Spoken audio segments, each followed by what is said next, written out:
The UFC reportedly wanted Khamzat Chimaev to headline UFC 300. However, he is unable to enter the US due to his connections with warlord Ramzan. In December 2023, wedged between posts showing solidarity with Palestine, Khamzat Chimaev published a photo of himself standing side by side with Ramzan Kadyrov. "This man helped me return to life, not only for me and the entire Chechen people," Chimaev wrote in the caption accompanying the photo of the two men smiling while deep in conversation. "I would like to thank him for everything he has done and is doing for us and our people." This wasn't the first time that the UFC star has paid allegiance to Kadyrov, the Chechen dictator whose list of crimes include well-documented purges of sexual minorities, extrajudicial killings, forced disappearances, forced conscription, and appalling acts of violence to quell all forms of dissent. Over the past few years, the Chechen-born Chimaev has emerged as Kadyrov's favorite fighter, with pictures showing him whining, dining, and training alongside Kadyrov and his family.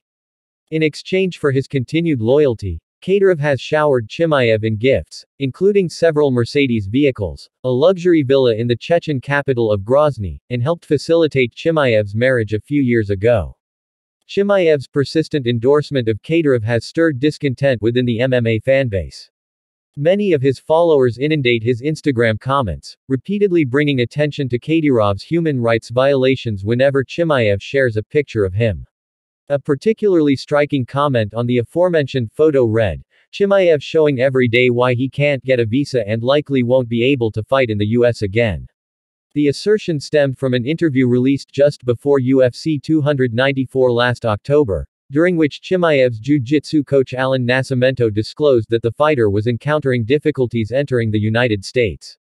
Consequently, Chimaev relocated to the United Arab Emirates in hopes of mitigating his travel challenges.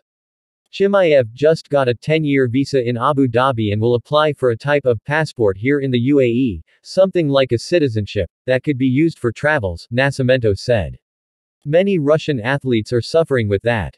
Chechens, Dagestani, Russians in general. But I think things will start to flow for Chimaev soon, and for other athletes too. Sports save lives," he continued. "To see athletes, people that have never committed any crimes and are just trying to live life in a positive manner and serve as example for the next generations, to pay the price and be unable to work because of problems caused by other people, I don't think it's fair. I don't think it's right. People might condemn what I'm saying, but what does an athlete have to do with a war started by two people that have nothing to do with sports?" While Nascimento presented Chimaev as the innocent victim of geopolitical circumstance due to Russia's invasion of Ukraine, there is more to the story. In December 2020, the United States Department of the Treasury's Office of Foreign Assets Control (OFAC) issued sanctions targeting Kadyrov and his Akhmat MMA Fight Club. The Akhmat MMA Fight Club consists of an MMA organization and several training facilities throughout Chechnya and various other post-Soviet states. The Fight Club is sponsored by Kadyrov himself through his government's budget and is managed by Abuzade Vizamoradov, a decorated general and Kadyrov's right-hand man, who was sanctioned by the United States government in 2019 for his role in Chechnya's purge of sexual minorities. Through his Fight Club, Kadyrov was able to establish relationships with a seemingly endless list of celebrities, including the likes of former martial artist turned D-list actor Steven Seagal and boxing legends like Mike Tyson and Floyd Mayweather. Kadyrov also invited more than a dozen past and current UFC champions to visit his Akhmat MMA facilities.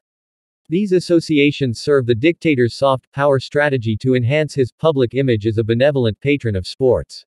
However, the OFAC sanctions mark the first time that a country had targeted Kadyrov's sports investments, paving the way for governments to scrutinize the dictator's affiliations with American athletes and organizations such as the UFC.